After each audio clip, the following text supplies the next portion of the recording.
ఈ పదవి రావడం చాలా చిన్నదే.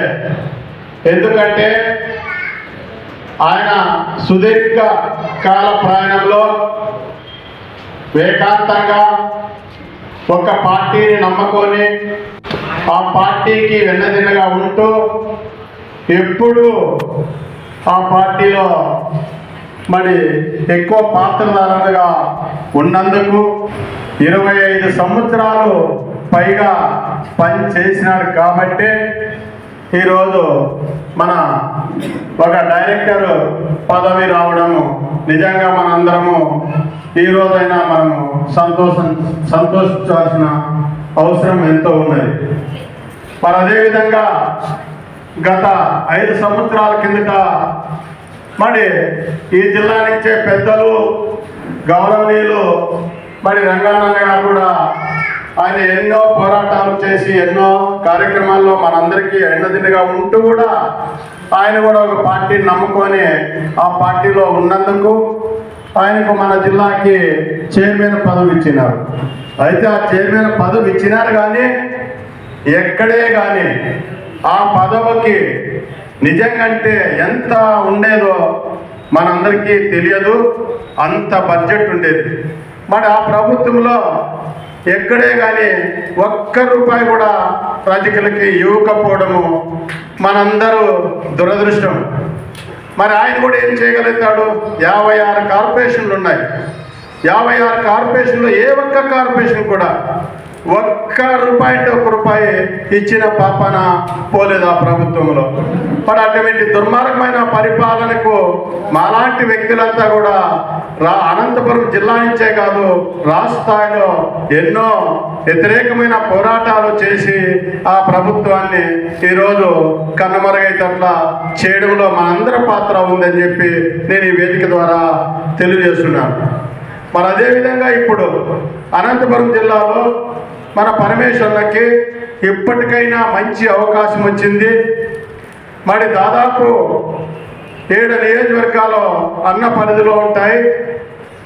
ఈ 7 నియోజకవర్గాల్లో మరి అన్న అన్ని నియోజకవర్గాలు పర్యటన చేసి మన రజక జాతులందరినీ కూడా కలిసి మరి ఎక్కడెక్కడైతే సమస్యలు ఉన్నాయో, ఎక్కడైతే దోబీఖానాలు సమస్యలు ఉన్నాయో, ఎక్కడైతే రజకులకి ఏటువైనా పింఛన్లు ఏటువైనా పథకాలు అందలేదో వాటి మీద కూడా ప్రత్యేకమైన దృష్టి పెట్టాలని చెప్పి ఈ సభా వేదిక ద్వారా నేను అన్నని కోరుతున్నాను.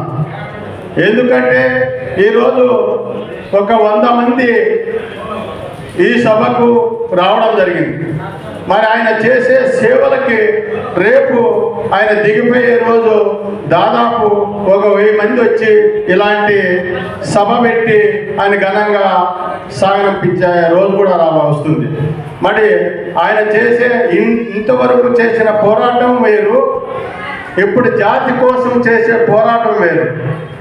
ఇప్పుడు ఆయన దీన్ని సదునుగం చేసుకొని మరి ఎమ్మెల్యేల దగ్గర కానీ ఎంపీల దగ్గర కానీ గట్టిగా పట్టబట్టి పట్ట విడవని ఇక్రమార్కుల్లా మరి రాష్ట్ర స్థాయిలో ఒక బడ్జెట్ అనేది తెచ్చుకొని ఆయన ఈ జిల్లాకి న్యాయం చేస్తాడని చెప్పి మేము ఆశిస్తున్నాం. మరి ఆయన కూడా ఇప్పుడు మంచి అవకాశం ఉంది. ఇక్కడ మనకు అనంతపురంలో కొత్తగా మనం అందరి ద్వారా ఎన్నుకోబడిన దుర్గా ప్రసాద్ గారికి మరి మంచి ఊపు ఉంది, మంచి పట్టుదల ఉంది. మరి ఆయన ఆశీస్సులతో కూడా మరింత ముందుకెళ్ళాలి. మరి రాబోయే రోజుల్లో కూడా మంచి గుర్తింపుతో దీన్ని ఒక మెట్టిగా ఉపయోగించుకొని రాబోయే రోజుల్లో కూడా అదే పార్టీలోనే మంచి పదవి రావాలని చెప్పి కూడా నేను ఆ భగవంతుని కోరుతూ మనందరి ఆశీస్సులు కూడా ఆయనకు ఉండాలని చెప్పి నేను ముఖ్యంగా అందరి ద్వారా ఆయనకు తెలియజేస్తున్నాను. సోదరులారా, మనకు పార్టీలతో సంబంధం లేదు.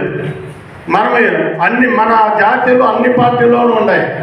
పార్టీలతో సంబంధం లేకోకుండా మన జాతి బిడ్డలు ఎవరైనా ఎక్కడున్నా ఒక పోరాట ఫలితంలో ఉన్నా, ఒక ఉద్యమ నాయకుడిగా ఉన్నా, మరి ప్రజల కోసం పనిచేసే నాయకత్వం ఎక్కడున్నా వాళ్ళందరినీ కూడా గుర్తించాల్సిన బాధ్యత మన రజక జాతి అభిప్రాయం.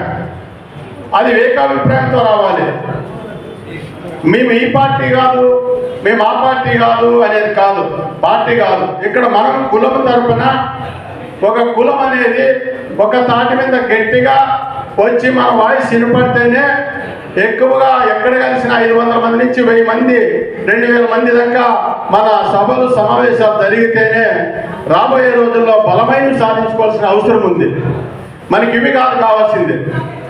మనం రాష్ట్రంలో దాదాపు 14 లక్షల మంది మాకి రజకులు ఉన్నట్లుగా ఒక రిపోర్ట్ వస్తుంది. మరి 14 లక్షల మంది రజకులు ఉండాలంటే కనీసం అంటే ఒక 4 నుంచి ఒక 6 మంది ఎమ్మెల్యేలు కావాలి. కాబట్టి మన పోరాటం అంతా కూడా ఎమ్మెల్యేలు కావాలి, ఎంపీలు కావాలి, మంత్రులు కావాలి. మరి ఈ రాష్ట్రంలో ఉండే బీసీలకు రాష్ట్ర ముఖ్యమంత్రి పదవి కూడా బీసీలకే రావాలని చెప్పి మన అందరి అభిప్రాయాల్లో కూడా అది ఒక కదలిక రావాలి. అందుకోసమే ఈరోజు మేము బీసీ సమన్వయ కమిటీ అనేది రాష్ట్ర వ్యాప్తంగా తిరిగి 26 జిల్లాల్లో నాకు జిల్లాలో కమిటీలు వేసే అవకాశము ఒక బీసీ సమన్వయ కమిటీ ద్వారాగా నాకు వచ్చినది. అందుకే ఇప్పటికి నేను 11 జిల్లాల్లో కమిటీలు వేయడం జరిగింది. రేపు మాకు మరోగా 6 జిల్లాల్లో రాయలసీమ జిల్లాలన్నీ కూడా వేస్తున్నాము. కాబట్టి మన జాతి బిడ్డలను ఎక్కడున్నా కూడా మేము గుర్తిస్తున్నాము. మన వాళ్ళకి అన్ని చోట్ల కూడా మంచి మంచి వేదికలెక్కి మాట్లాడే అవకాశం కల్పిస్తున్నాము. మన వాళ్ళ ఎంత ఎక్కువ లీడర్లు అయితే